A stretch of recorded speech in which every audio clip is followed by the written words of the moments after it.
Magandang gabi sa ating lahat.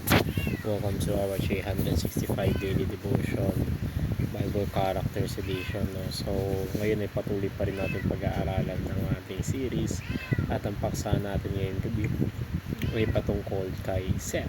So, who is Seth? God's appointed seed in the broken world. So, sabi dito after the devastating toss of Abel and moral collapse seen in Cain, so the birth of Seth marked a quiet but powerful moment of hope in human history. So Seth was not merely another son born to Adam and Eve. No, Scripture presents him as God's appointed seed, given to continue the godly line through which God's redemptive purposes would unfold in the midst of grief, bloodshed, and spiritual decline. So God demonstrated that sin would not have the final word. So Seth's life reminds us that God is always at work even when the world seems fractured beyond repair. So through Seth's lineage would come generations who began to call upon the name of the Lord, and ultimately this would lead to Jesus Christ. So Seth points us forward to Christ, the true and final seed. So through whom God restores what sin has broken. His story teaches us that God's plans are never derailed by human failure. So sabi nga sa Genesis chapter 4 verses 25 to 26, and Adam knew his wife again, and she bare a son and called his name Seth, for God said she hath appointed me another seed against of Abel, whom Cain slew. And to Seth, to him also there was born a son, and he called his name Enos. Then began men to call upon the name of the Lord.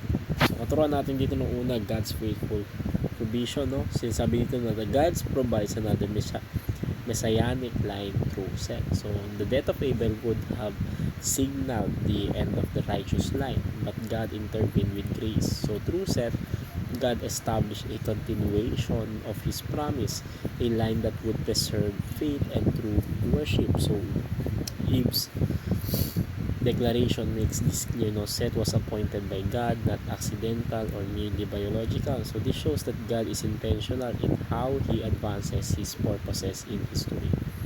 So theologically, Seth's line matters because it is through this lineage that humanity's hope would preserve. So Scripture later traces the genealogy of Jesus back through Seth. So emphasizing that the redemption holds through God's chosen means, even when righteousness appears silent. God raised up new instruments to carry his promise forward. Second, God preserves his plan even after tragedy. So Abel's murder was a profound tragedy, an innocent life taken by jealousy and sin. Yet the presence of tragedy did not mean the collapse of God's design. So Seth's birth reveals a critical truth.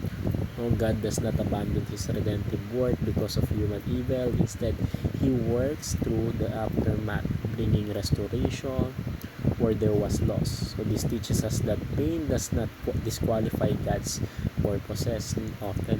So God's greatest works emerge from the moments of deep sorrow. Seth's life stands as a testimony that God can rebuild hope from brokenness and continue his covenant purposes even after devastating failure. Third is God prepares an appointed time to fulfill his promises. So Seth was born at God's appointment moment, or appointed moment. So not too early, not too late.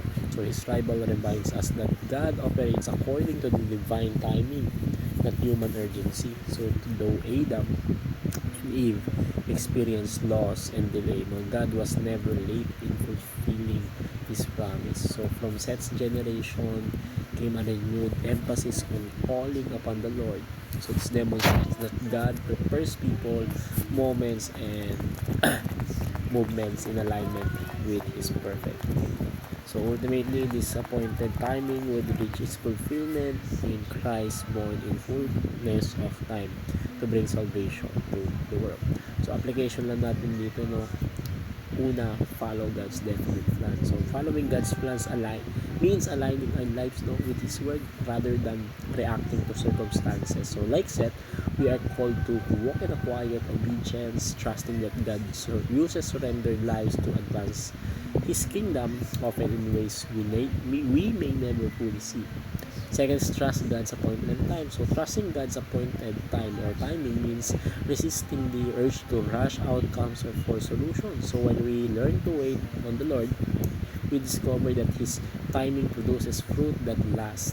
Patience rooted in faith leads to deeper spiritual maturity.